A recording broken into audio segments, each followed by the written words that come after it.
Welcome to Chalk Talk. It's been another exciting weekend of college sailing across the nation as teams fighting for their right to get into nationals. What a weekend it was. Here we are to break it down and look forward to the last weekend. I'm Eric Stork.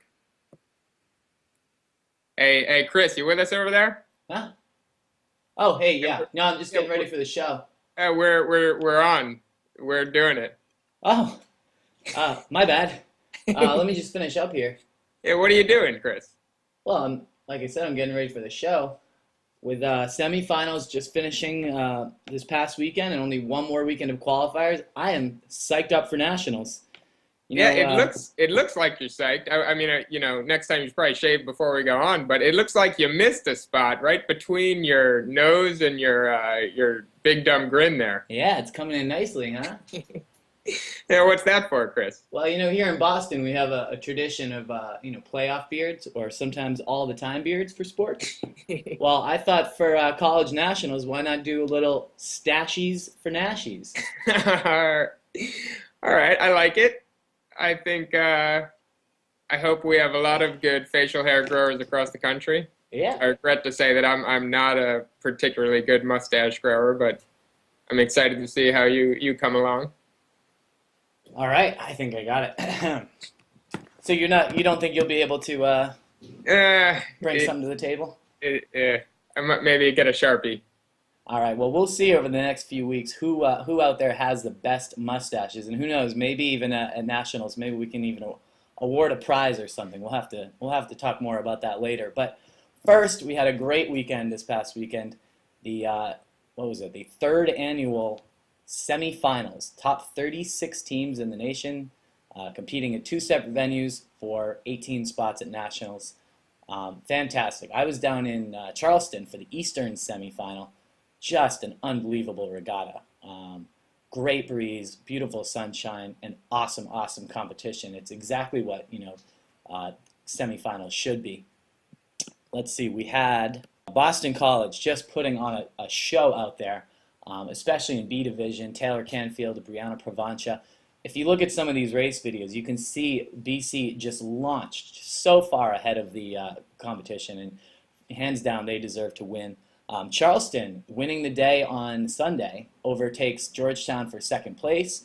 Georgetown sailing well. UVM having a great season, charging right ahead after not qualifying last year. They're in there. Tufts, solid. Brown, not a whole lot of surprises. Navy, like you said, quietly solid.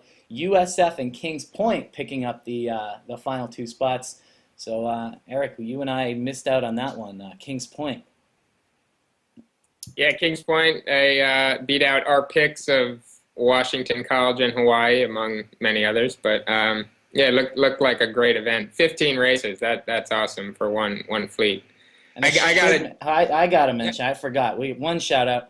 Kings Point winning the U.S. Sailing Grit Award for their 9th place finish. Just now you go. Okay. I got to give props to Coach Greg Wilkinson at this point. We a lot of people there. BC has just been on another level really for a few years, and obviously there's a lot of recruiting, but managing that kind of talent. I know I've been a coach, I've been a sailor, and it's not easy. It's really not easy to get everybody on the same page. Taylor Canfield sat on the bench 2 weeks ago at New England's. The entire weekend, sat on the bench. Went to semis, and Chris, you were there. What do you have? I mean, obviously with the great, with Brianna Provenza and his other crews, but how many races did he add out of the top 5? Any? Oh. Besides a retire, Yeah. We gotta respect what Greg's doing there and Boston College in general. They're, it's a real class act, and it's what great college athletics is a team like that of all-stars coming together and working for one goal. So that was great to see, and I'm sure they'll keep it up going into nationals. Absolutely. Well, looking to the West, Yale winning out 2 points over St. Mary's. Fewer races here, but still solid 10 races in each division. Yale getting good. They didn't win either division. They got second in both, and that's plenty to do it usually, and they did. St. Mary's, Roger Williams, only 9 points back of the win. Again, the win doesn't matter all that much for these teams. They really want to move on to nationals. ODU surprising a lot of people all the way up in fourth. I think it was light. FJ's probably helped them out there, but they got it done when they had to. Harvard, Hobart, Salve Regina, SUNY jumping in there. We were surprised at that, but good on them. The greater metro area, surprising chalk talk overall this week. Has Stanford getting that last spot. Also, the U.S. Sailing Grit Award. Took a little more grit than on the East. Miami just 7 points back. Eckerd 11 points back. Real tight in the last race. Stanford won it out. So I guess we've seen how you and I did pretty well. One miss each on the East, and I missed two. Did I get that right? In the West. And so another point for you. You are getting closer and closer to winning this ongoing prediction contest that we have. Yeah. Get your ideas in for what Chris is going to have to do at Nationals or after, because it's looking that way. So we want good ideas. Nothing too harsh, please. But the national contest for semifinal predictions, we've got the results tallied. Thanks to everybody who played. But the winner, winning not only the regatta, but also winning the contest, Thomas Barrows. Just to make sure we don't upset Thomas's eligibility for college nationals, we're going to call him for now the unofficial winner of the Atlantis Spray Top. Once we look through the rule books, we'll get that squared away. But if you want one of these awesome spray tops, remember, U.S. Sailing College members get 40% off from Atlantis. So head over to the U.S. Sailing College site and sign up now. Looking forward to this weekend. We've got the final three qualifiers for nationals. Team race New England, team race Midwest champs, and team race qualifier also going on out in the Northwest. That's right. So what are we seeing, Chris? What do you think? Well, the big one this weekend, of course, for 3 spots and containing the most nationally ranked teams is NISA. This one's always a tough one. For 3 spots and so many of these good teams, I guess we just got to kind of run through it here. My pick to win here would be Boston College, coming off of a semifinal fleet race win and always one of the top teams in team racing. Yeah, I think that also be helped out. It's in 420s at Salve Regina, a lot like where they sail, kind of open water. So I'd agree with you. I think BC is going to be right up there. I think the other 2 spots, it's going to be tight. Teams I'm watching out for, Yale, Brown, both very good, obviously been up there in the team race events earlier this season. Harvard, they're just probably the best coached team race team on the circuit, always have been. Roger Williams.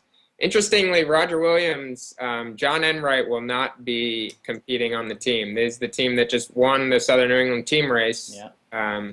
John Enright not on that team, so we'll see what effect that has. Tuff's been sailing well lately, UVM. So I'm going to agree, BC, and then I'm going to take Yale and Brown to get those last 2 spots, 420 teams, open water. Yeah, I'll agree with you there, Yale, probably for that second spot.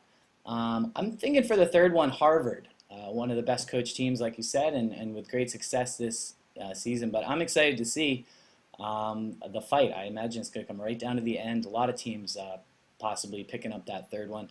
I should say I will be at the Mallory Trophy High School Fleet Race Nationals looking for the next big college stars. So tune into that. Unfortunately, I will be missing the New England team race this weekend. But 2 other events going on as well. You mentioned the Midwest, hosted by Wisconsin, where the Nationals will be taking place.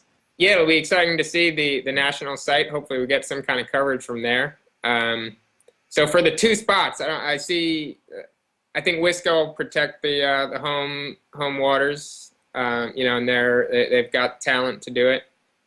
Michigan, I was looking through some of the Midwest team race regattas. They won the Big Ten team race, which you don't hear about the conferences very often in college sailing. But hey, Big Ten team race, they were undefeated. So I'm going to go ahead and take Wisco and Michigan for those 2 spots.